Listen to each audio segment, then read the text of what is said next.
In high school, we played a game. Many years later, we got back together to play one more. Little did we know, this time, the game was real. Join me, Aram Vartian, on Start Playing Games for a brand new type of fantasy role-playing.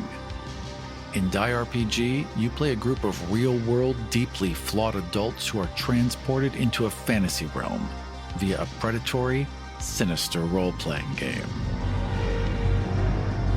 The game transforms your characters into paragons and rewards them with strange and frightening powers. In Die RPG, you are confronted with your truest desires and deepest fears. And only you can decide when the game is over. Check out all of my available Start Playing Games campaigns at aram.gay. My name is Aram, and my pronouns are he, him. I am the producer of the actual play Dungeons & Dragons podcast, God's Fall. My name is Dylan. My pronouns are he, him, and I'm a physicist from Canada. Welcome to Kill Every Monster.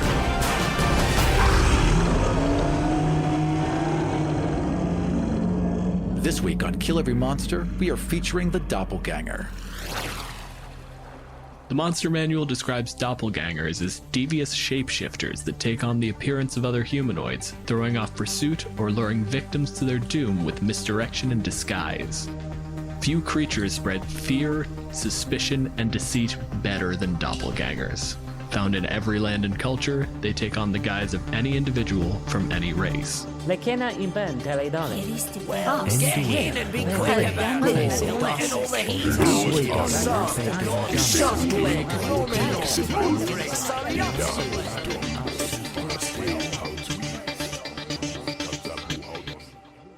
This episode, we are joined by Noir. Noir is a voice actor, streamer, musician, and improviser. He has studied at Chicago's I.O., West Side Theater, and Second City. He is the nerdy host of Critical Mrs. Morning Ritual and game master for Kobold Press's Into the Southlands, Magpie's CPP program. Noir, how you doing? I am doing all sorts of all right. How are you doing today? All sorts of all right seems to cover Pretty it much, for yeah. me, too. It's been a week. Still COVID. What is a doppelganger to you? They're like the most misunderstood creature in Dungeons and Dragons to me because of what they can do. I feel like a lot of people take advantage of the doppelganger. And when you read the description of the doppelgangers, like they're these evil creatures that are just like out there to get you. It's just like, if I'm something that can inherently read your mind and shapeshift, somebody's going to try and take advantage of that. So I got to do what I got to do to protect me. And they get punished for it. And I think that sucks. It's one of the many species that D&D gives you where they've got like a cool ability, and like, quite frankly, I'd be fascinated to see what kind of culture doppelgangers formed. Except they immediately go like, oh, and they don't have a culture. They're just a weird diaspora that specifically everyone hates and also is just malicious.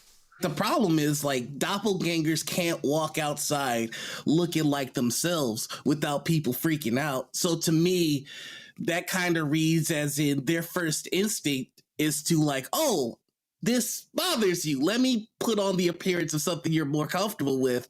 And then like that scares people too. It's just like, it feels, I think I kind of relate to the doppelganger as a black guy, because it's like, no matter what they do, they're scary. When you look through it, it's all stuff about like, oh no, they're devious, they're lazy, they're self-interested, they can't be bothered to raise their own kids. I'm like, this is uncomfortably on the nose as just like racist. You're already saying that they use their different forms to be all, bad and make crime, right? Why do they also have to be lazy? Like, that takes effort to like make up a personality and pretend to be a person. That is not a lazy man's task. I think what's more telling about the doppelganger, though, is how Wizards uses them. When there's a bad guy and they want to pull a switcheroo, they'll toss a doppelganger in there. When they want to M. Night Shyamalan it, that's basically what they do. They toss in a doppelganger. You don't get a whole lot of tavern owning doppelgangers who are just like, I like working the bar. People get weird if you work 7 shifts a night, so I just change my face for 3 of them. Hello, stranger. Now I'm you. Now we're not strangers. Welcome to the bar. In my homebrew world, there is a store called Mickey Marco's Magic Mimic Makery. Don't touch anything. That's the full name of the shop. He has a commercial in everything. It's Mickey Marco's Magic Mimic Bakery. Don't touch anything. Are you a adventurer that wants to protect your stuff? Come buy a mimic. The chests are mimic, the beds are mimics, the tables are mimic, and the public bathroom, the sign is a mimic. So touch the door handle, not the sign. and Mickey Marco presents himself as a halfling, but he's actually a doppelganger, and he kind of relates to these mimics. So that's why he makes and sells them. I love it. The doppelganger's abilities are one that anybody wants. Anybody would love to be able to shift their form into whatever they want and to be able to read the minds of whoever. They color it as a bad thing, but in a lot of their adventures, the bad guys are the ones that are using the doppelgangers. The doppelganger's just doing what it does. It's just like, I guess I'm helping you by pretending to be this guy. So, okay. It very much relates to me the way that America looks at like talented and gifted Black folks, where it's just like, hey, we like it when you run fast for us in the Olympics, but like if we catch you out in the streets running, you're doing that evil thing again. Back in like 2nd edition, they talk about how the doppelgangers can't reproduce with themselves. They have to reproduce with another humanoid, and that therefore keeps them in check. That's why, like, when I was asked, like, what monster would I choose? I chose doppelgangers because I love them so much, and they're such a fascinating creature that absolutely no time has been given to flesh out. Especially because, like, a doppelganger society would basically be fucking utopian. You know all those times where you have a conversation with someone, you go home, your partner's, like, really frustrated, and you say, like, hey, everything okay? And they're like, it's fine. And you just kind of have to like take a second and look, and there's that beat of like, I'm pretty sure I didn't do anything. Did something happen at work? Is this a thing? Like, are you just having a rough day and I should just kind of leave it? Except they can always kind of just read surface thoughts. So you just kind of look at, they're all just looking at each other. It's like, oh, you seem like you're having a rough day. Oh, that's rough. No, like, not even seem. You are having a rough day. You're having a bad day. Like, they would just be statements because we know, like everyone would just know how everyone's feeling. And you would think if everyone at all times knew how each other was feeling, we would be more careful of those feelings. You'd think that. Especially because doppelgangers can't push it. Like if you do detect thoughts as a spell, then you can concentrate on the target and you can read their mind and pry their secrets out. But this is perpetually only surface thoughts, just enough to get advantage on insight and all the basic charisma skills. It's just enough to know like how you're feeling, how you're doing, what's going on with you. When you look at creatures like this, is you ask yourself, what would their society look like? And so they have, I have them living in a forest environment where very few of their buildings have more than 2 feet of stone because they don't mind people listening to them. They don't mind being able to hear other people. It's only very few areas in the village where the stone is built thick enough where they can't reach each other. And this also works for security purposes because if one doppelganger knows you're here, bing, bing, bing, bing, bing. Right. Yeah. Yeah. And the other thing is like they don't talk. They don't need to really. Talking is just something that they learned for outsiders. And their shifting is something that they just do for outsiders. So when doppelgangers sing, do they sing in their minds or do they sing out loud? Well, they gotta sing out loud because that's art. That's not. Yeah. Yeah, but that's how we perceive it, Dylan. Maybe they don't. Maybe their mind space is more real than their verbal space. Imagine going to a concert and the band can hear what you want to hear played. Or hear how you feel about what they're playing. I'm not big on electronic music personally, but a bunch of my friends were for a long time. And then one day, like, some guy they really, really liked was coming to town. It was like an hour away. It's like, hey, do you want to come to this show? The moment you're in the space, like, I don't care, like, the music still doesn't sound any better to me, but I now see the performance, I see the response, and it feels different. Imagine being a doppelganger in that room where you can feel the intent of the band, you can feel the joy of the people around you who remember this song, you can feel the surprise of the one guy who, like, listened to the most recent album but didn't go far back in the discography, so this is completely new shit to them. That would be a fucking incredible experience.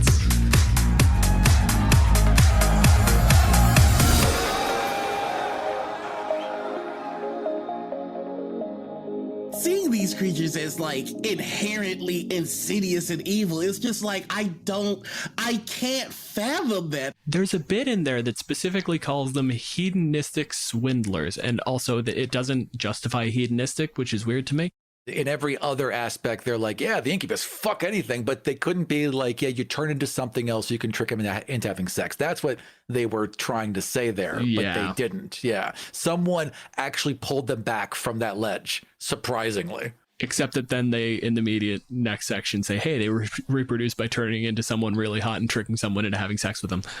So, I mean, way to dodge that bullet. Yeah. But regardless, how do you become hedonistic when every experience you have is just magnified by the experience of everyone around you?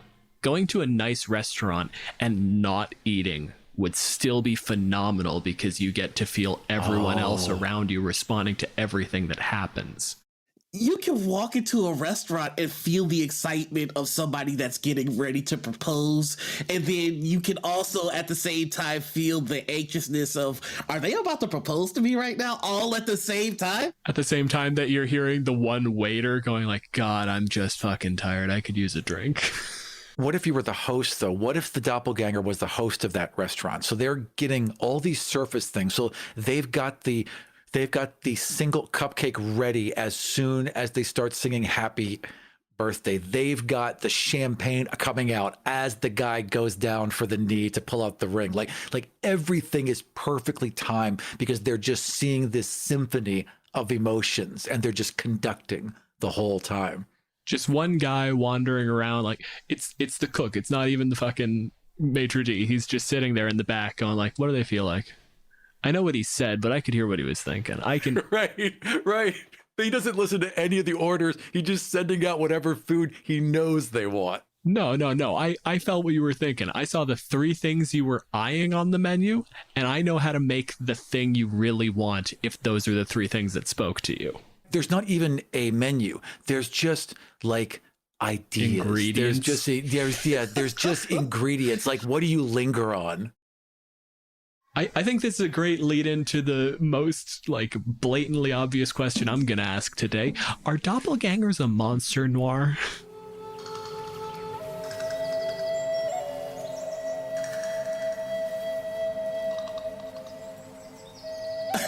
Absolutely not. Doppelgangers are a underdeveloped concept, which has the potential for an outstanding cultural setting, outstanding traditions. So there is another reason that I absolutely love doppelgangers is because of an old book that I read by Clive Barker called Magica, and it's about this sorcerer who has this really cool familiar name, Piopa, and Piopa looks like whatever you're attracted to. And they, without spoiling the book because it's amazing and everybody should read it, this powerful wizard goes away for a while. The familiar's just like, well, what should I do? And the wizard just offhandedly jokes, well, you could either be a prostitute or an assassin. You've got the skills for both. And then just goes off and does whatever. A couple millennia later, the wizard comes back and Piopa is an assassin and a concubine. And it's just like, but I love the idea of just somebody who has a talent that could either lead to connecting with somebody on a level that is just so much more than anything else. Like if you are friends with a doppelganger, that relationship is going to be more than it would be with any other human or whatever. Or if you like piss off a doppelganger, you're fucked for life. Like you never can trust anybody. Yeah, they could always worry that they're just right around the corner. D&D loves an evil doppelganger, as we've mentioned several times, which is baffling because an evil doppelganger should be way scarier than they are. The fact that it could look like a guy you know is not scary.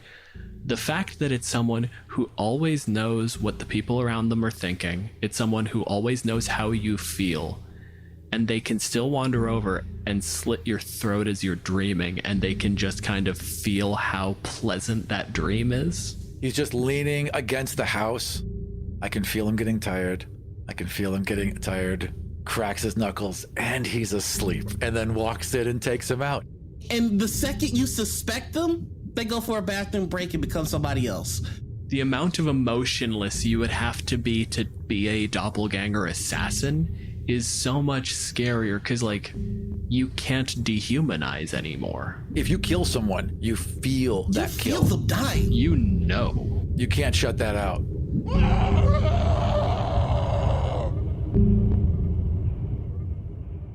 They do have to concentrate on their read thoughts ability, but it's because it's natural to them. I consider it like, you know, if I can play guitar, and there are some times where I just kind of sit and I'm not doing anything, but I'll like noodle on guitar. Technically, I'm concentrating on it, but I've done it so much now that it's kind of secondhand. Activating it is an action. Maintaining it is concentration, but concentration, quite frankly, for something like that is probably just not doing something intensive. Yeah, as long as you weren't like if you're in combat, yeah, you have to do it. But if you're just like sitting at a cafe, you pick someone and you're just like, how they doing? Well, that's good. And you just sit there and you drink your coffee and you read your book and you've just got an ambient flow in the back of your head of like bonus emotion. a really scary, like if you wanted to make a doppelganger, a true villain, right? It does feel the kills, but they're a serial killer. So it's a high. It's the pinnacle of what a serial killer could experience. Yeah, that could be rather terrifying. Those are the two directions, right? Is the very aware of what they're doing serial killer, or the out of control serial killer? Because if you break it, if you make it an aura effect instead of a chosen action, then suddenly it's someone who's running around. It's like, no, I'm going to make it quiet. It's too loud all the time, and I am going to make it quiet. So you're killing people who are like in intense thought. You're hunting down wizards because those thoughts are now so complex and so loud that you just can't handle it anymore. The most terrifying version of the doppelganger to me is one that's absolutely not interested in murder, but to destroy systemically destroy a culture, or to just undermine a kingdom. You know what? I'm going to be a cleric. I'm going to be a cleric of this church, and I'm going to ruin it. Just a charismatic person can lead a religion. A charismatic person who understands what every parishioner is feeling is a terrifying force. The reason that I picked a clergy is because there's already an established relationship between the average parishioner and, you know, the clergyman, where it's just like they know your secrets by virtue of their position. But what if you don't have to confess for him to know the confession? God told me your sins. So let's leave it on. It has to be surface thoughts. It has to be something that's just kind of crossing your mind. But like if I'm talking to, say, my professor, my supervisor, there are certain thoughts that are just not going through my mind. I will not think about them because it's context dependent. If the preacher's asking you questions, there are still things that will not cross your mind because you're talking to someone in a position of power. But when a fellow parishioner walks over and goes like, I don't know if I believe this, you have different angles to approach people from that'll put them into different mindsets, that'll lead to different surface thoughts, that'll lead to things that they would never say or think around you otherwise. The doppelganger's still a person. They can hear gossip, they can hear rumors. And if there's a rumor that you're sleeping with so-and-so, in the middle of them doing confession, they can turn into that person and sound just like them. And now they're top of mind. All they need is a little bit of knowledge of psychology. And because you can take a person apart just with that, add in the ability to read whatever's popping to the top of their head as you're doing it. And yeah, you got them. Because just thematically, when you're telling that story, the grand perversion, like the whole idea of confession is that you can be forgiven, but you have to seek forgiveness. But what if you go in there and you're doing it, like going through the motions, and you're seeking forgiveness, and in the middle of it, the priest goes, okay, that's all well and good. You're absolved of that. What about this, though? Why haven't you brought this up? Because if you were going to feel sorry about something, I promise you it was this. Like making a murderer talk to their victims. They read your thoughts. So it's just like, why did you murder me? Once you get the ball rolling, because you can keep reading the thoughts, like you just have like so it starts much here and it goes momentum. deeper and deeper. Yeah. Those scenes would be so fucking fun. Their powers can be used for such good, such art, or such villainy that the fact that the default is they're hedonistic, The fact is, like, they're not even really schemers. They're shitty con artists. Like, we'll convince. They're running a Nigerian prince scam. Like, that's what you came up with, guys? Like, is either he'll be a sneaky murderer or they'll form a small family. A lot of the suspicions towards the doppelganger feel the same as the suspicions geared towards the trans community. There's this idea that trans people are hiding their true nature, that they're trying to deceive you by being something other than who they are, when in reality, it's the exact opposite. They're pulling themselves out from under the assumptions that have been forced on them and showing themselves exactly who they are. And then they're told, no, we don't accept the truth of who you are. Go back to being what we assume you are. Doppelgangers feel like they're dealing with echoing of that. I think that's kind of why Wizards chumped out and said that, doppelgangers can only create offspring with other creatures, because trying to explain a binary to a doppelganger would just be like, what? I'm either male or female. Well, why? Yeah, that's just wrong. Right. A, wrong. B, no. And I think that really kind of shows just how limited our thinking is, where we create this beautiful creature, right? And we're just like, but it has to take the form of someone else and a gender that we understand in order to procreate. It's not even that hard, because, like, quite frankly, I did my research. I dug into, like, is there a mythology behind doppelgangers? Fun fact for the audience, there isn't. A guy made up the word in 1796, and then we just started applying it to myths that already existed. The doppelganger isn't a thing. There are countless stories of shape changers in mythologies all over the world, but they're all like person into beast or beast into person. This idea of a humanoid that becomes any other humanoid just didn't exist. I think there's a beauty to the doppelganger in the sense that in its natural state, it just is. Like, are you male or female? I am. Yes, no. Yes or no. Yeah, maybe. I simply am. Whatever you need to think, that's the answer. Even if you play the fucking shitty bioessentialist version of gender, if you go with like these straight X and Y chromosomes, it's like walking up to a bird and saying, like, so are you male or female? Like, what do you mean? Do you have X or Y like double X or XY? And birds don't have either. Their genders work on different genetics and different rules entirely. You can't ask that question. It's not real. Because if you wanted to really create a situation where you've like gate limited doppelgangers in terms of like just progeny, then you make it one of those things where like doppelgangers inherently read other doppelgangers' thoughts. Make it just a like recognize like thing. So like I can concentrate and read the mind of a man or an elf or some dwarves, but if there are other doppelgangers around, I hear them. Like, okay, so then their cultures remain to like smaller family units because otherwise it just gets too noisy and you can't really get stuff done. Okay, fine. Great. You've done it. Now they're small and they're not going to overrun the world, and it won't just all be doppelgangers all the way down. I do really like the idea of doppelgangers always being able to pick each other out. No matter what form they're in, they boom. Or like even in general, like what if just shapeshifters in general? Like if a doppelganger and a silver dragon both in costume had like a high ball past each other, they would just like nod and wink, game, nose game, and then just continue on.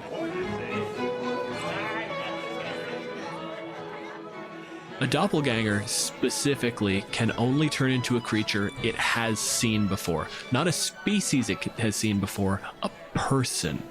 They can't shift to be shorter, shift to be taller, shift to be like, you don't get to move your proportions around. You get to move to be that guy. I had a doppelganger that would go around and shift into people that they saw from paintings. Oh, that's cool. To avoid accidentally being an actual person, they turned it to the Mona Lisa. You would occasionally get that photo on the internet where you're like, look, it's like the Mona Lisa in real life walking around, and that just was a doppelganger. They're like, oh shit, gotta change faces.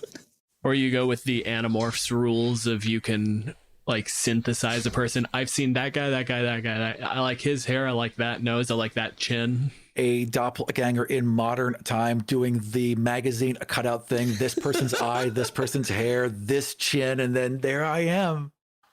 Man, you know what scene I like for the doppelganger movie is the day where they do that. Like the doppelganger shows up, he's at the fucking apartment with somebody else. He's like, we got to get you out in public, but you got to turn into somebody.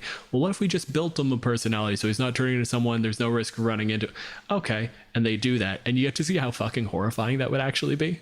There's this whole montage where they work the whole thing out. They get the person, they're ready to go. They panic at the last minute, the second they step outside, and they revert to what's ever easiest, which is grabbing their friend's hand and looking just like them. So now that person's got to pretend like they have a twin because there's no other way to get around it. So now I've got a twin, and that's the game that we have to play at the whole time.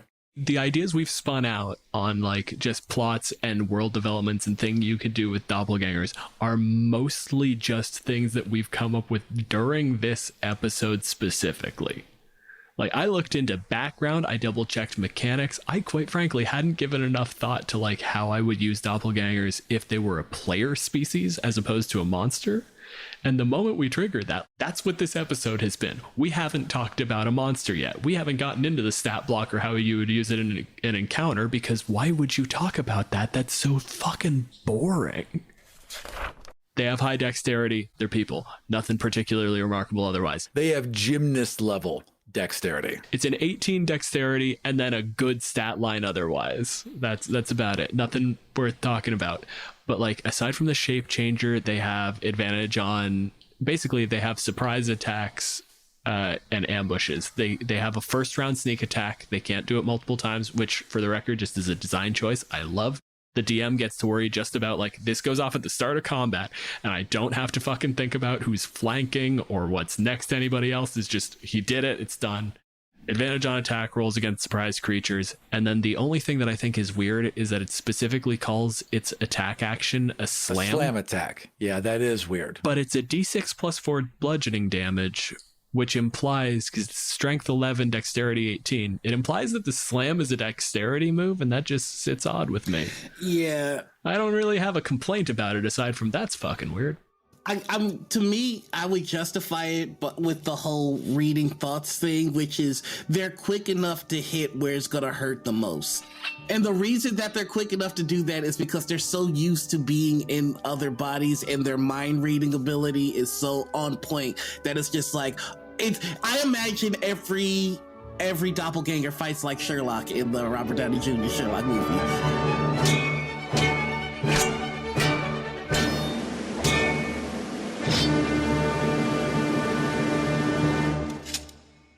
Normally we finish out by just talking about like how would you change the doppelganger in D&D. So I'm just going to say out front, first change, make it a playable species, scrap the changeling because the changeling is less interesting than the doppelganger. For the purposes of this conversation, let's talk about it in context of an adversary. This is the monster. How do you make the stat block in the monster manual more interesting? I think this is one of those monsters that becomes a lot more interesting with class levels, or at least with its stat block looking a lot more like a character sheet. One of the most dangerous things about the Doppelganger isn't what it can do in combat. It's what it can do outside of combat. And like the skills that we get are deception and insight. Insight works. Deception seems like, well, if you chose to be. They can also benefit from having the alert feat and the actor feat, like inherent to the character. The actor feat, hands down. So what I'll point out in the persuasion element is the fact that read thoughts specifically gives them advantage on insight, deception, intimidation, and persuasion checks against whoever's mind they're reading at a given moment.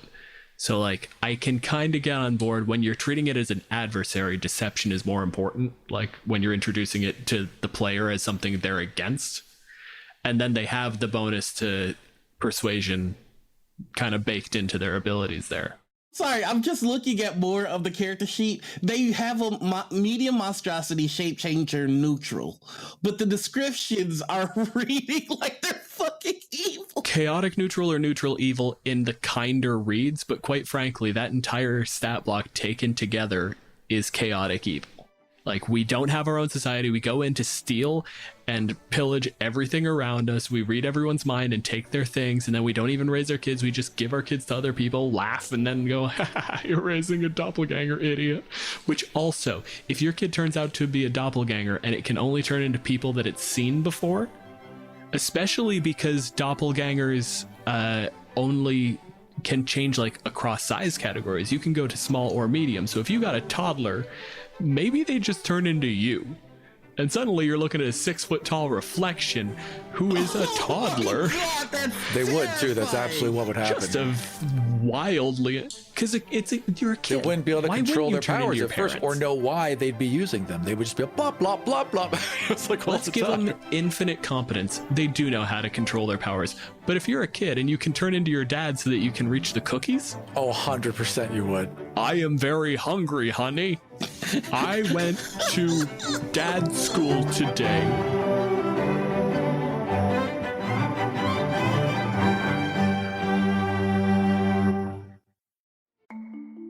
As a podcast network, our first priority has always been audio and the stories we're able to share with you. But we also sell merch, and organizing that was made both possible and easy with Shopify. Shopify is the global commerce platform that helps you sell and grow at every stage of your business, from the launch your online shop stage all the way to the did we just hit 1 million orders stage. Whether you're selling scented soap or offering outdoor outfits, Shopify helps you sell everywhere. They have an all-in-one e-commerce platform and in-person POS system, so wherever and whatever you're selling, Shopify's got you covered.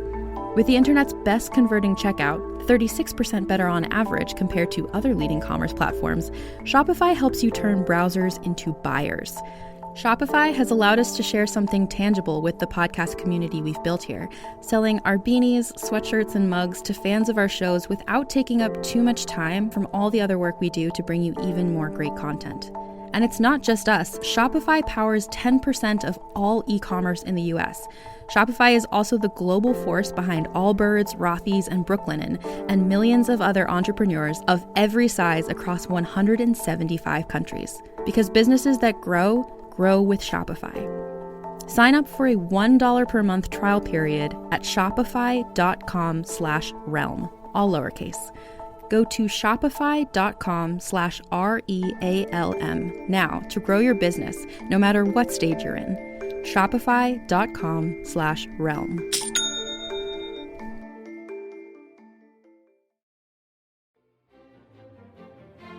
So, Noir, you worked for how long as an assassin?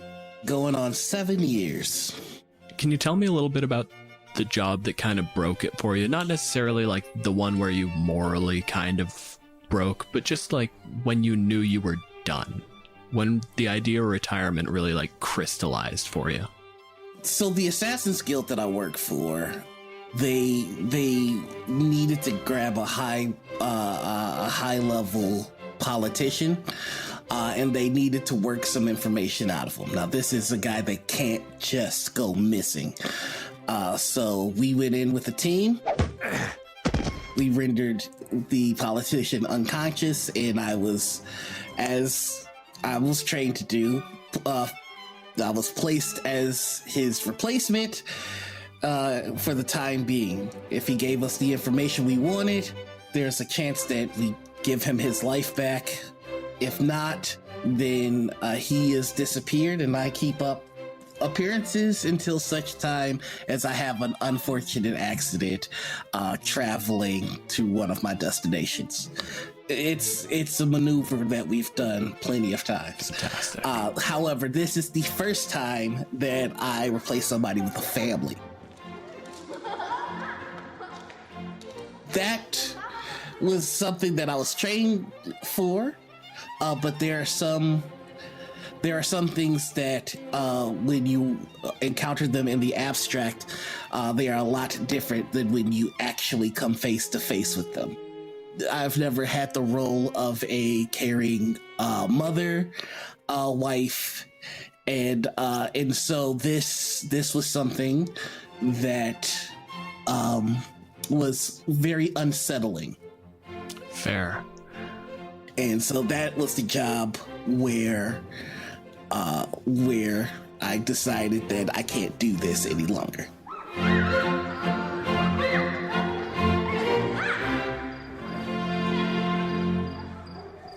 Unfortunately, the politician had a very tragic encounter with a highwayman. I still tend to the kid as a recently hired nanny. Miss Hillard? The water's boiling. Hello! Ah! Wait, you misdoubt? You went back and misdoubtfired it? The family of the woman you murdered. That's fantastic. That's... Listen, my morality is a little skewed. No, that makes perfect sense in a weird roundabout way. I can get on board with that. What name do you go by now, or names? I go by Tabby, or Tabitha. Tabby, or Tabitha's, is a lovely painting that hangs in the local market. It's a very gentle, soft individual with lovely head wrappings, very light makeup, and very colorful clothing. Very different than the stoned, cold, tall, exact politician that I was before. And it's perfect because the market, like a rich family like that, isn't coming down to the market. They'll never see it. And also the picture has since been removed. Somebody took it.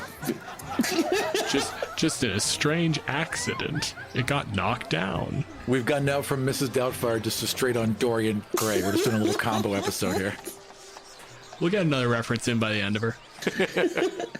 I couldn't destroy the painting because I might need a refresher. I haven't memorized it yet.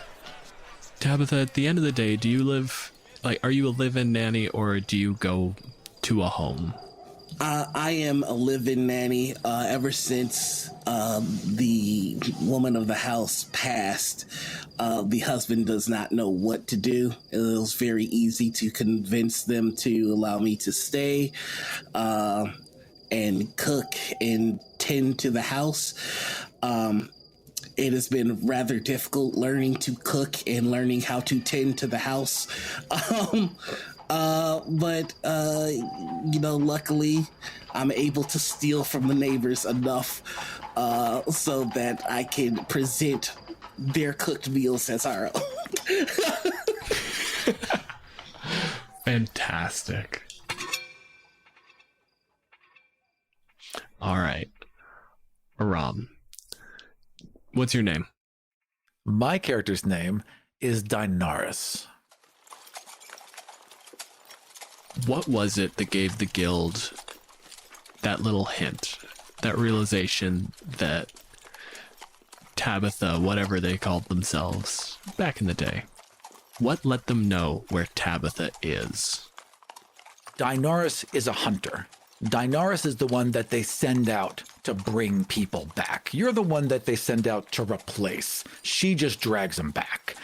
And her job, especially as a centaur, would be much easier at times if she could become someone else. So she always has been very jealous of your of your ability. And that's probably what started the animosity. And then it just grew from there, where she just doesn't like you. You're just a show off. And she's not a fan of that. So I would say that they don't know. You got clean away. But my character hates your character so much and is so angry that you turned on us, that she's been roaming the countryside where you last were, going town to town and using her primeval awareness to see if you're anywhere around. And if you're not in that town, she goes on to the next one. And she just arrived at the front gates. Oh boy. So this wasn't even like you're not a fucking particularly like clever hunter. This wasn't like following a trail of clues. This was brute force. Like, I will know when I find him. Yep. Noir, what brings Tabitha out of the house? Well, I have to very quickly go to a different neighbor. I've kind of cycled them out every day to pretend to be either a lawn maintenance individual or a janitor, and then swipe their dinner. Absolutely. Sometimes see if I can convince some of the lawn maintenance and cleaners to come to our place and clean. That's right, because you've been replacing like people worthy of assassination. You've been replacing upper class aristocrats and nobles and bureaucrats. You don't have that skill set whatsoever. No, I can fake a speech, but I can't scrub a bathtub. All your characters look like perfect, right? On point, all the mannerisms, everything, but they're also all incredibly fancy and incredibly perfect. And like, oh, well, mom, I couldn't be possibly bothered. Like they just can't break out of that. Yeah, I got this painting that I need to keep looking at because I keep wanting to make her fancy, but she's not. Gotta remember where she came from. I gotta dupe these suckers into cleaning up for me, and sometimes I just go and I talk to the other nannies. So I just ask them things so I can pilfer information. It's been a couple of days. I think I figured out this diaper changing thing. And there's one woman. She's been mildly annoyed with you, but at the same time, like, you know what you're doing, and she sees it. So it's one of those things where, like, that's why the incompetence is annoying. Like, you've clearly been doing this job for a while. I've seen you around. How do you not know these things? You're so good at the things you learn to do. How have you not already? And so she's like running you through like a quick dessert recipe. You got trapped as you're like trying to get out of the kitchen. And she's like, no, hold on. I want to show you this. Okay. And she's like, she's got some sugar caramelizing. She's got the apples in it. She's like, we're going to take some pastry. We're going to put it over this when we bake it. Now, this seems really sticky, but when we goes through this entire process. And as you're sort of hearing this explanation, and you can hear at the top of her head as she's running through like the next few steps. I really think she's going to get this. Like, when she makes this for the family, they'll be so impressed. They'll be so, like, it's going to look fantastic. Like, she's really trying to help you. And in the back of those things, you just hear kind of almost a low rumbling thought. Aram, what is it? I know you're close. I'm going to ask her in the midst of her explaining this recipe to me. Do you mind if I ask you a question that is going to seem entirely out of nowhere. There's like the half thought of like, oh, what is this gonna be? But the words that come out of her mouth are, no, please. If I were the most terrifying person in the world to you right now, and I walked up to you intent on ruining your life, what would you say? She's kind of like looking around, and there's like the thoughts just kind of race through on the surface, like, is this going to be a betrayal? Is this like, what are you going on about? She's been reading too much. 30, 40 thoughts run through before she just settles on, do I know their intentions? You do. In fact, you know for sure that they have a personal grievance against you. And even though it's not actually you that they want, they will blame you regardless. So what would you think if this were to happen to you now, man? Well, if I were in a position where I needed to defend myself, say in this very moment, I can tell you that the heat required to melt sugar is actually extraordinarily high, and it sticks quite badly. And anyone trying to scrape molten sugar from their arms or their face would certainly be slowed down enough for me to have an opportunity to gather my thoughts. The entire time, there's just this low undercurrent in her head applauding her own brilliance. That was wonderful. And it also made me remember that I need to caramelize the sugar. No, you could just like let the syrup reduce a little bit, but then it's going to retain a lot more of the sweetness. And with the apples, you want those sort of bitter notes. It's very important to kind of balance out the whole dish. I will remember that. You have been just wonderful. Thank you so much. I will make this for my family. I'll watch it. I won't let it burn. Of course, thank you. That is the only thing I'm worried about. Nothing else going on. It's just a normal day. He just walks out, saying hello to all the people out there. Like, hello to the lawn care folks. Hello to the neighbors. I'm going to make this offer, Aram, but I think we both know the answer. Are you trying to be even remotely stealthy? None whatsoever. No. She is, first of all, she's a centaur. Yeah, no, I didn't think it was really possible, but I was willing to let you try to pitch me on something.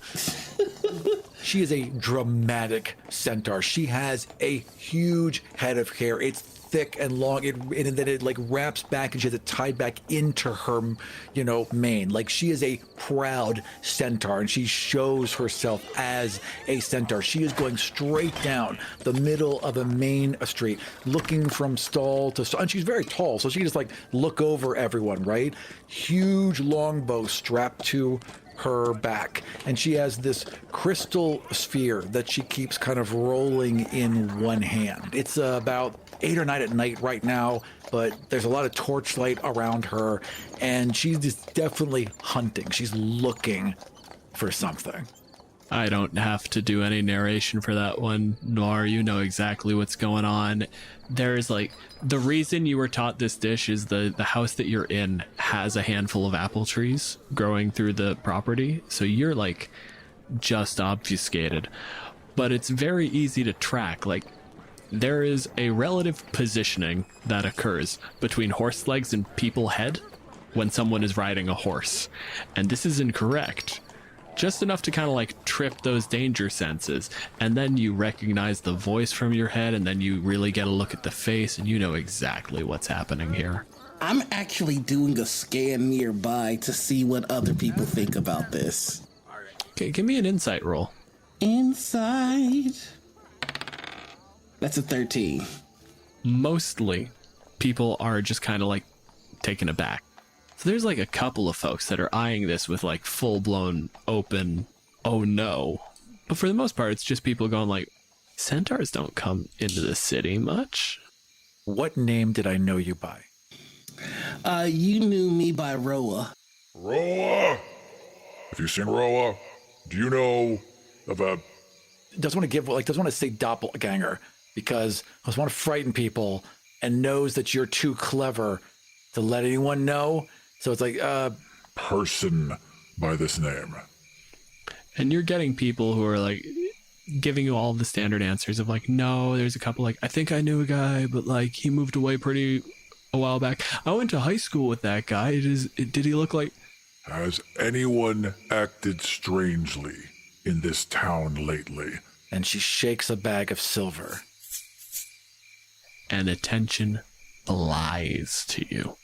There are rumors, nearly nothing useful because Tabitha, unfortunately, worked seamlessly. No one is telling you about that politician's house because a mother, a wife, a fucking pillar of the community was killed by bandits. And then, of course, the staff was a little bit off. You know, the father was weird. The kids were unhappy. But, like, they're pulling their stuff together. They have some new staff on to help out. Like, that's all pretty fucking run-of-the-mill relative to, like, oh, my husband, lately, he's been staying out. And there's been... Like, you're getting all of those variations. If I was smarter, I might have been able to put together that might be the same family. But I would never expect you to go back to that same family and hang out with them. So I don't think I'd make the connection there. No, it's a cop rule that you go back to the scene of the crime, but you're a criminal. So that's not a thing they teach you. She stops for a moment and she looks like she's having a memory. Like the camera pulls in, the music shifts a bit, and then just stops and pulls right back. Nope, okay. She hands it a couple silver and she keeps clopping along. You even hear it, Noir. You get the whole like, wait, is this the town where... No, that doesn't make any sense. That'd be weird. Anyway. I'm going to go in the house and grab a basket and start plucking apples. And I'm going to head over to my friend here. Fantastic. I hear you calling for a roa? And she would just swing around and she's just, I mean, even for a centaur, she's massive. Yes. You know her. Aram, I'm going to give you an immediate insight check because I feel like there's a certain degree of smugness playing here. Oh, I've got decent insight. That's going to be a 13 plus 5 is 18. I'm going to roll a deception. That is a 19. Yeah, so she turns and she looks at you when you say that name. And there's this moment where her eyes just narrow as she's staring you down, and she's quiet for a good half a minute and then nods. Yes, that is who I am looking for. Do you know them? I'm afraid not, friend, but I think that you might be making some people in the town a little nervous. She passes you a basket of apples. Okay. A giant hand reaches down, plucks one up like between two fingers, and she takes it back and it's gone in a bite, right? And she's like staring at you, but she's like chewing, and then like her eyes kind of open because like it's a really good apple, and like centaurs are kind of like apples. Yeah, you got it's human mouth, but horse response to apples. Yeah. Oh, like this giant eyes, right? The ears perk up, like oh. These are quite good apples. I've been on the road for some time. Thank you, stranger. What is your name? I am Tabitha. I am the nanny for I'm going to give them a last name, the Cuthberts here. There's been a tragic accident that has occurred in my family's home, and in the town here is already on edge, so I just wanted to welcome you to the town, and perhaps yelling is not the best way to find who you're looking for. I know that there's a tavern just outside of town to the north. You might have more luck there, my friend. I know for a fact that they're here. I have ways of tracking my prey. I know they are within these town walls. Somewhere.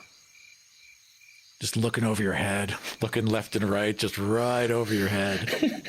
Well, best of luck. I do hope that whoever this Roa person is, that whatever they did wrong, they can make amends for somehow.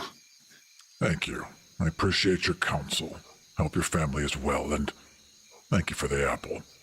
It's my pleasure. We've got the whole tree full, so enjoy your fill. She actually takes something like Shanaz. She just like takes another apple on the way out, yeah, and just walks on. And then Tabitha's immediately going to walk back to the house and look for anything that's a poison you could put in the apple. I want you to give me a nature check. I'm gonna bend the rules on this one. Normally we play really by the book with the monster stats. I'm gonna say over the course of this, you get 3 proficiencies. You're gonna get 3 skills. Yeah. So if you want to just, as they come up, declare it, I think your proficiency bonus is +2.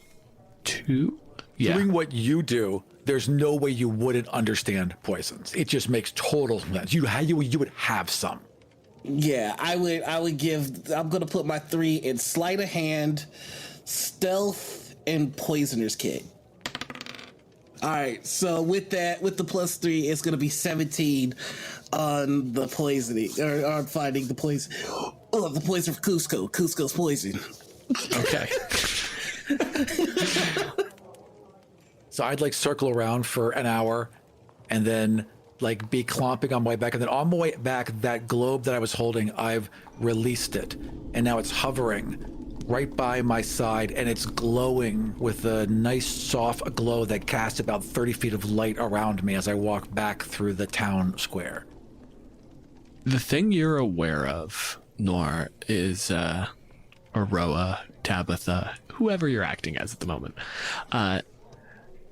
The thing you're aware of is basically a lot of poisons. If they're liquid, they tend to be a little bitter. Part of the reason you put poison, like a poison powder or poison liquid, into a drink is because it can dissolve, it can incorporate. For something that works specifically on an apple, it would be brutally difficult to like integrate a poison into a solid object with a fucking relatively speaking, impervious skin on it. You would have to find a way to, like, say, cut the apple open and get something on the apple that would inherently add a little bit of bitterness that would really disguise the taste somehow. I think I learned a pretty dope recipe specifically for this. Right. God damn it, Dylan. Are you just going to make this a cooking recipe? Is this just going to be a cooking show? You know what? Oh, looks like some sugar's about to get caramelized. So I am going to start working on that recipe. I'm going to make a healthy batch for my family, clearly marked to the side, and a batch for our guest. And I would love a word with the man of the house while I'm cooking, if I could. Absolutely. You give it some time, because part of this is like you make your caramel and then you put the apples into it. It sputters a little bit. So you just kind of like take the apple, kind of coat it in this liquid, and you know, like once it hits the heat, it's not quite enough to deactivate the poison. It's almost going to concentrate it just to make sure that that bite is going to suck within like 20-ish minutes. It's going to take some processing, but it's going to be bad. I wrote a performance check to see how well I cooked. I got a 21. Fuck yeah. No, this is a perfect tartartin. You're fucking rocking it. Like, who you knew know, that the only for that thing crust, that I needed to motivate me was murder. This is the benefit, is like when you get afraid, like you're a little like, not to say that you're terrified by any stretch, but like your hands start to get cold. And it turns out when you're working with something like a short crust or really anything where you want to like not melt the butter, you know, you need cold fingers. It's working great. Jesus fucking Christ. This episode just turned into an episode of Iron Chef, and I'm about to kill a centaur with some baked goods. The man of the house, Adelbrick Cuthbert, your former husband, and now your boss. Yeah, sorry, you needed something? I'm trying out a new recipe from one of the neighbors, and I go to the healthy pile and I hand him one. It's got that nice, really kind of brown top to it. It looks fucking beautiful. It is pristine. And there's a moment where he looks up and I was concerned today. I saw you fraternizing with the other help, and you had duties to attend to. I was quite irritated, but I must say, visual alone, this is This is quite stunning. If this tastes anything like it looks, we have no problems whatsoever, Tabitha. Your work has been spectacular, and I am so happy to not have to be angry with you. I am very happy that you aren't angry with me as well. I could kill you. Anyway, nothing. So there, I don't know if you saw, there is a centaur walking about town. Yes, the horse beast. I had a lovely conversation with our centaur friend, but he seems rather rough around the edges, and I don't know that he's good for the morale of the town. I can't do anything about it, but perhaps you might be able to. I don't know, talk to some of the guards, make sure that... Give me a persuasion. I forgot you're in a rich household. What's the rich household gonna do? They're gonna summon the guards, yeah. Why do you think this is a dream for me? Why do you think I picked this character? So I could use the Karen powers for myself. They have been causing problems, and there was...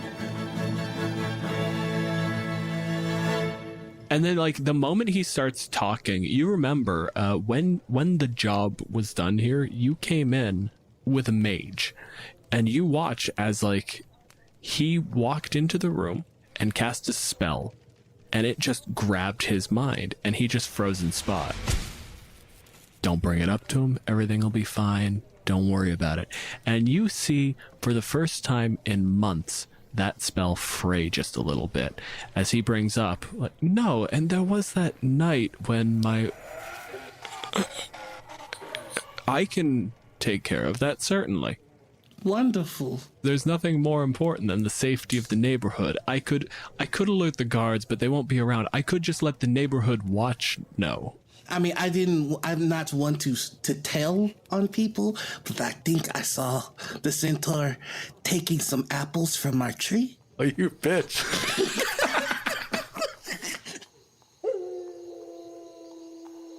Aram.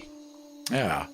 A little bit of time passes. Let's say 30, 40 minutes. Yeah, I went to that damn inn. I went all the way to the end of town. I went to that inn. There was like 2 guys in there, and they knew nothing. And now I'm just frustrated. And you've been wandering around, like, you have the little, like, handful of apples you grabbed out of the basket that you've been just kind of eating, dropping cores. I ate like 5 apples just as we were talking, and then just casually took the whole, just put my hand under the basket. It was a pleasure to meet you, and just wrote off like it was nothing, and have just been eating them like candy ever since. So you have 2 folks come over. They are for humans, relatively tall. For you, chest-ish height. They're walking in that manner that humans like to walk in when they think they're tough. When they think they're important, and they're walking with that intent where they're coming towards you and they're not shy about it. I would take a bite of my apple. Hello, they kind of like give you the up and down. Madam? Okay, we're not starting off well. She cracks her shoulders and she kind of leans in. Gentlemen, is it? Guardsman would be more appropriate. All right then, officer. Can I ask where you got your hands on those apples there?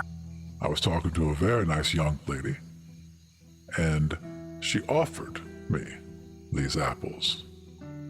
Well, that's a very, very interesting story, because those that particular type of apple we tend to grow more in the Granny Smith varietal.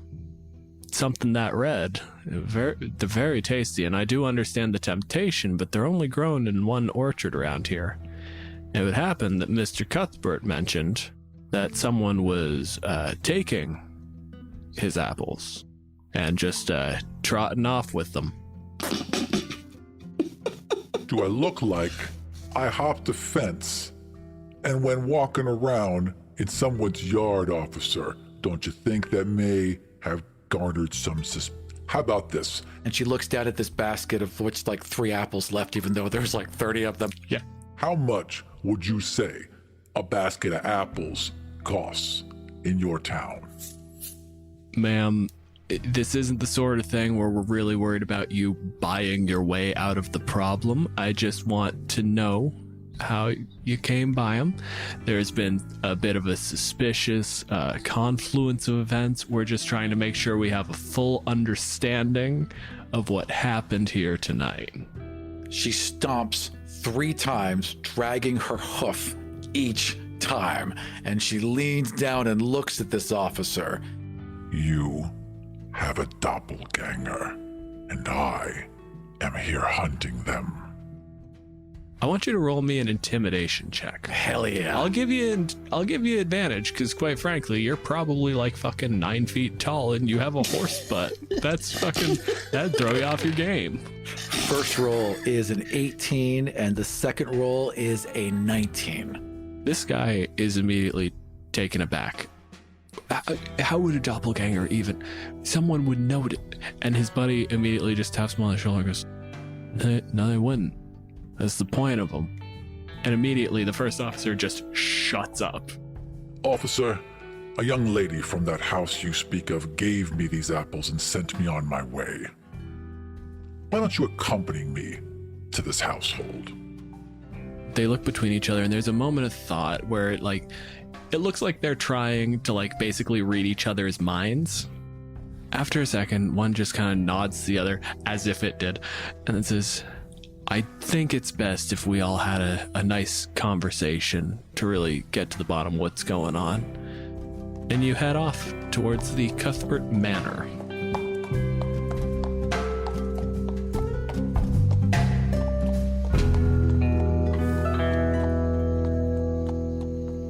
Uno reverse! Look, I'm still new to using this privileged weapon. I'll get you next time.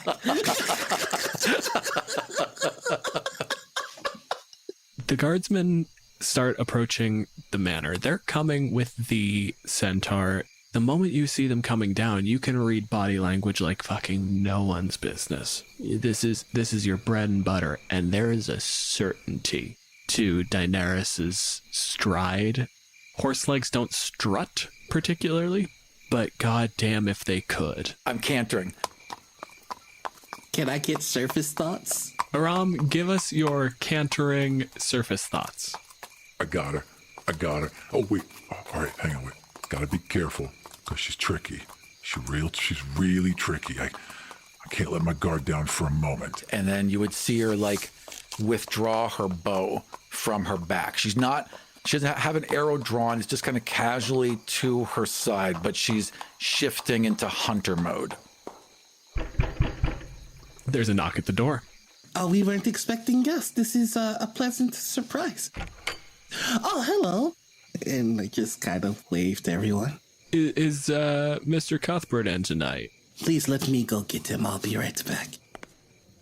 And you go off. He's in the study. He's having a quick cigar, reading through some documents from work this evening. There are guards at our door with the centaur. I suppose you weren't able to take care of it. Why would they bring her here? I don't know, but they are here. And they asked to speak to you. Bring them in. Make sure the guards take off the boots and have the centaur. Be careful, I suppose. To get to your study, that requires the use of stairs. Will our centaur friends? I can get up them fine with 2 legs. I'm sure 4 makes it easier. He just goes back to his reading. And so, I'm just going to go, Mr. Cuthbert, we'll see you now. She's like, oh, shit, I'm going to have to go in a house. And boy, does she hate being in a house. There's just so many things to knock over. And she's instantly that aura of confidence drained from her face. Rich people houses, high ceilings, big doors. So you're usually pretty good on that. That being said, when the gesture is made towards the staircase. Yeah. It's like my kryptonite looking at me right now. It's like I could leap a 10-foot fence at a dead trot, but boy, man, these stairs. All right, I'm gonna roll athletics. I guess. Right? I think it would be acrobatics. It's dexterity based. The DC is like fucking 5. All right. If this is the thing that takes you out, I'm gonna be so happy. Right. It's like a marble floor. So it's like her. It's like, it's so loud. It's like bang, bang, bang as she's going through. you know, like when you're like a little unsteady, like if you're coming back from like a night of drinking and you take every stair and it's like step onto the stair and then your other foot steps onto the same stair. Yeah, and it's marble and I've got hooves, so it's got to be like being in socks on marble, right? Like this is not my preferred terrain. Oh yeah, this is not stellar. All right, I got for acrobatics, I have a +3. 9 + 3 is 12. It's not clean, but it happens. Right, there's lots of wobbling. It's like I'm trying to do it in heels. There's just like, you know, Exactly. never quite on balance. Yeah. I'll have to clean these stairs again, but that is fine.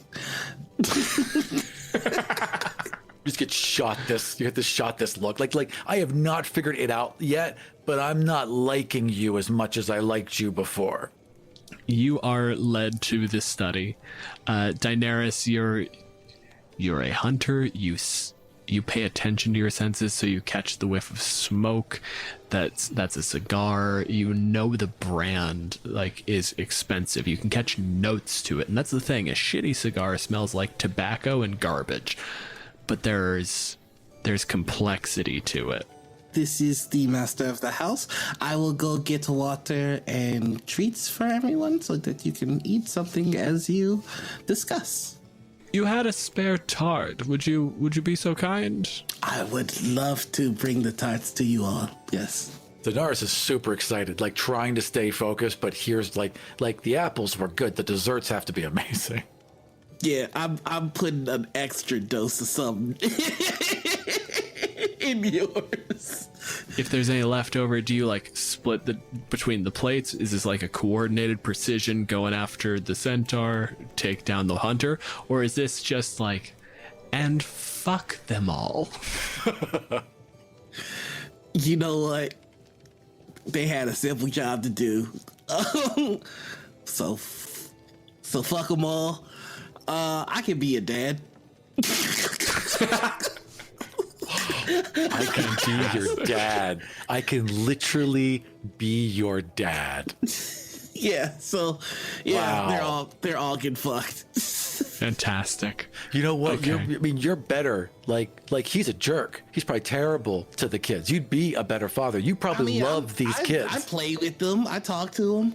I was this close to spilling the beans to the little one that, because I like to imagine like while I was pretending to be the mom, the kid was kind of like, "You're not my mom." It's like, shut the fuck up, Timmy. Okay, so real quick GM huddle. What do we feel like is reasonable for this poison? I'm thinking, because you rolled pretty fucking good. I think the die roll should be the difficulty. They rolled a 19. The difficulty should be 19. For effect, I was thinking poisoned condition at baseline for, let's say, 3 rounds. Give you a Let's good talk head start. about poison for a second here, as long as we're going to go down this road. Poison sucks in D&D 5e. It really absolutely sucks. There should be a hit and then another hit later, and it should be scary and continuous, not this little like, ow, and then it's gone. I think that's fair in a long-term game. For here, we're doing something relatively short. So what I was going to say is on a failed save, poisoned as a condition, just like it is going to hit you and it's going to throw you off your game for a couple of rounds. What do we think is a reasonable damage for a failed save? If I succeed If you succeed, you're poisoned. and damage. If Yes. I fail, Then you just get the condition. It's throwing you off. Your stomach is actively trying to eat you alive. Here's what I'm going to pitch for the thing is the poison condition for the poison itself. And then do we want to treat this basically as your sneak attack thing? We can do it the 3d6 poison damage as opposed to doing your surprise attack. Oh hell yeah! that's smart. I like that a lot. It's a good way to sort of split the difference between the mechanics, I figure. Oh hell yeah! And it represents the character well. You come back, Tabitha. Daenerys has kind of been relegated to like back of the room, arms crossed as the guards try to like hash it out, Yeah, where am I going to sit? trying to figure out what's going on. but I see a tray. I'm assuming it's like one of those rolling trays, right? Just stacked high. Oh, yeah, it looks delectable. Oh. My tail. Just brushing against the wall. The thing I have been referencing more or less ad nauseum. This is going to make me want a pastry, isn't it, you son of a bitch? God, yes, I want them.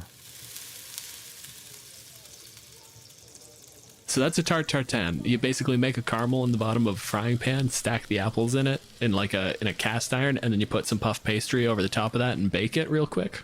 Again, as a horse person, apples, yes, but also as a person, I enjoy candied and cooked apples. So it's the perfect combination of both things for me. This is literally the centaur of apples, is what I'm looking at right here. And I absolutely want that. You're the fucking worst person I've ever met. There's wine as well. Please have your fill. And the conversation keeps going. Aram, do you give in to temptation? I would immediately just scoop up the whole thing, that whole pie. And I'm just I've got a piece out in one hand and I'm chomping on it and chewing as I'm listening. And I'm starting to get impatient, so I'm starting to ask questions. How long have you been here? Please, my family has lived here my entire life. I inherited a large portion of the business from my father. I grew it considerably. When was that? And he lists off a year. I don't know how dates are working in this setting. Don't be a prick Just about keeps pegging him with really specific questions like that. So a couple minutes into the conversation, 10-ish minutes deep, I want you to make a Constitution saving throw. I'm on the other side of the door, do the classic chair under the door thing. Then I'm going to quickly go to a shed or go to our maintenance area, get nails and a board, and I'm just gonna put a nail on the board and I'm gonna turn into the centaur, put my full weight against the hammer until it slides into the wall. So strictly speaking, you can only turn into small and medium humanoids, but also, fuck that, that's a cool scene, we're letting it happen. I'm gonna roll my Constitution. I am a horse, so my Constitution save is pretty good. 13 plus 3 is 16. 16! Yeah. We're going with the DC as Noir's basically poison check. So that's a DC of 19, was it? Yep. Beautiful. So literally everyone in the room fails. We're giving this the damage of the surprise attack, which is 3d6, and that comes out to 15. They die. I see them start to go down, and I'm not quite sure what's happening, and then I see them all start to go down. Then I start to cough, and I put one hand down on this side table. My whole bulk almost cracks it as I stumble to the side and knock over this whole vase, and it comes crashing to the ground. And I look as they're all coughing and falling to their knees and turning blue. And then I realize, I just put it all together. My eyes go to that door and I charge over and grab the door and try and open it. I need you to make me a strength check. All right. It's going to be DC 13. Sound reasonable? Would this be at disadvantage because of poison? It would, in fact, because when you fail that con save, you have the poison condition. First roll is 13, so I've already failed, and the second roll is a critical 20, which sucks. But I failed. I failed with a 13 plus 2 is 15. I just said the DC was 13. Yeah, you passed. I'm sorry, I passed. That's how math works, bud. I mean, no, cool. you can fail. You can fail. Yeah, you failed. You did a bad job. I go to open it. It's locked. Turn around, and with my back legs, just kick those doors down. Just slams in. You hear a screech as the wooden feet of the chair just grind against the marble where it's been really dug in. What's Tabitha been up to in the interim since the poison has taken effect? Aside from barricading the door, of course. So I've got a nice little lantern with me, and I've just been dropping lamp oil as I walk through the house. And as soon as I hear the crash, I change into the dad and then just fling the lantern over my shoulder.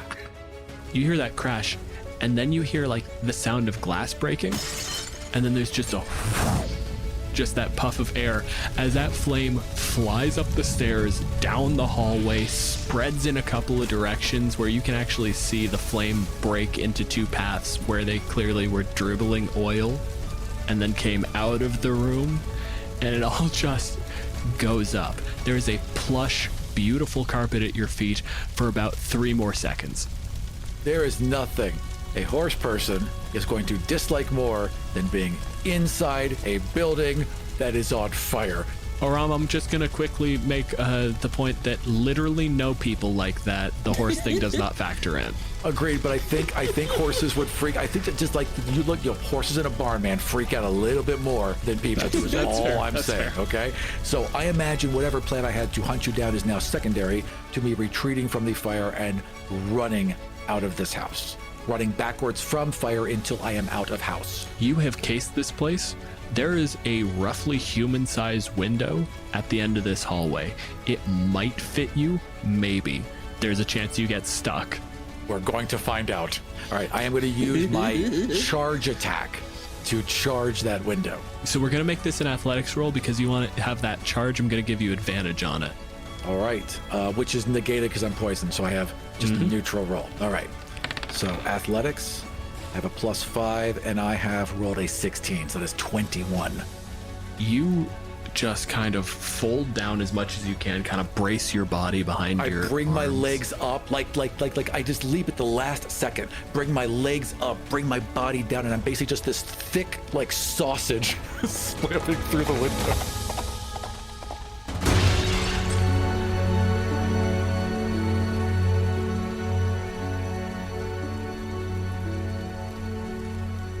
It hurts like a son of a bitch. Noir, what you doing at the other end of the house? All right, so come on, Timmy. There's this centaur. It's attacking us again, so just hold on tight to me, child, and I'll get us out of here. Bow out, raging, and just circling the house. As I grab the child, I would then like to go to the window of the child's room and yell, "Someone help! There's a centaur trying to kill us!" Son of a bitch. Son of a bitch. I'm going to use the terrain. The terrain just happens to be people. So you come running down the hallway. You're screaming, just running up the main, basically the main drive, just heading towards the gate, and you fling it open. The house is in flames, and you come walking around, and what we get is the entire town coming and running in. I just want to make it a point to like put suit and like I want some of my clothes to be burned. I want it to look like I went through hell to save my child.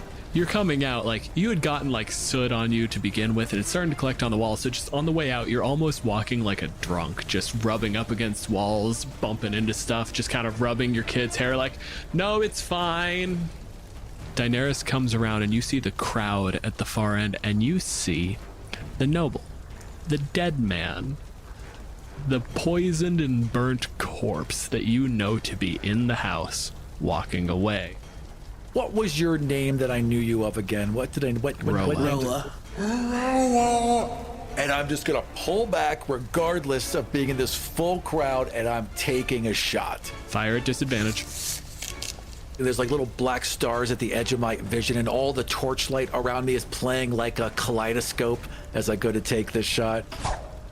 +9 to hit, so the first one is going to be a 17 +9, which would be a hit. The second one, 19 +9. Can I get a papa from my son? Papa.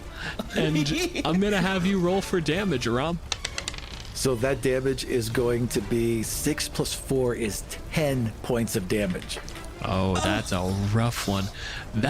It's terrifying because he gets you like just in the side, like just under the shoulder blade. So it still actually manages to come through. your son has a scratch where like that arrow nearly went through you and into him. He's trying to kill my boy! And the crowd surges. Ram, do you want to take that bonus action in preparation for like the next round, or? Yeah, I am absolutely gonna have to do that. I was so focused on my rage, I was not paying attention to the crowd, which is unfortunate for me. So what I'm gonna do is that drift globe that's been beside me the whole time as they surge towards me, I'm gonna close my eyes and I'm gonna say the command word for it to turn into daylight. So then suddenly in this darkness, it is blinding daylight. Oh, Jesus Christ. That was a 4 and a 7. So they're going to be blinded immediately in the huge flash of light. Okay, I'm gonna take this arrow out of me. And then I would like to use read thoughts on whoever I think is the most influential person in town other than myself. You see a guard captain. When the screaming started, like, he had heard that there were problems with the centaur, and like that's a problem with a wanderer, like somebody coming through town, not that big a deal, but the centaur was armed and this seemed dangerous, so he came not running, but he was aware. When the fire started, he was surging over. I am going to make my way to him and plead. He's gonna kill me and my boy. He's already killed 2 guards in Tabitha. Roll me persuasion with advantage, because you are reading his thoughts and you just play every word to what he's worried about. That is going to be a natural 20. Fuck yes. Why does the guard captain care about Tabitha? Tabitha would, whenever making the rounds and kind of stealing food from people, would make sure to flirt with the guard captain. It's always good to have the strongest guy in town, warn you. And so, she would bring the desserts from the families that she would steal the dinner from. And you say that, and you watch his eyes just go hard. And one of the hands just drops off your shoulder and just goes to the mace. Goes, you keep going. Keep Tim safe. We'll take care of this. He's probably got a couple guys too, right? It can't just be him. There is a crowd of people and guards, and he comes forward, and he's like, there's a couple of the guards that were in the surge forward that are blinded, and he's grabbing them by the shoulder and shoving them forward like, no, walk, I don't care what you can see. All right, the gig's up. So I would see this and my eyes, like there's a moment with this bright daylight around me that I'm outlined as clear as day, and we lock eyes, and I give you that I'll see you next time nod, and I cast Long Strider on myself, which means that I can now move at 70 feet per round, and I just zip out of there.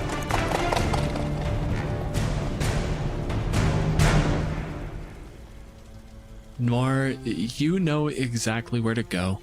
You've built up like enough of a kind of support network in town, people that know Tabitha, you know the business connections, you know the friends of Adelbrecht Cuthbert. You know exactly who you can go to, and they commiserate. They offer you drinks, they offer you a bath. We've got the 3 remains in my burned down home of Tabitha and the 2 guards. Like they were in the 2nd story, so eventually like the floor collapsed, so they find the bones. It's enough to confirm numbers, but God, it's not a clean body. It's hard to figure out who it was. So the funerals are held. They're buried out back near where your wife was put to rest. Oh, this is so terrible. And over time, Adelbrecht rebuilds a little bit of a life in this town that now knows that for some reason there's a centaur murderer that they need to be on guard for. And you don't have to worry, as a pillar of community, your friends will always keep you safe. Just as long as you don't fucking leave this town. I mean, I'll leave. I just won't be myself. Yeah. Noir, thank you so much. This was fantastic. Oh, God. Thank you. This was such a good time. If you want to suggest creatures for future episodes or talk about the monsters we've discussed on the show, head on over to our Discord. You can find links on killeverymonster.com. And we'll see you next time For Kill Every Monster.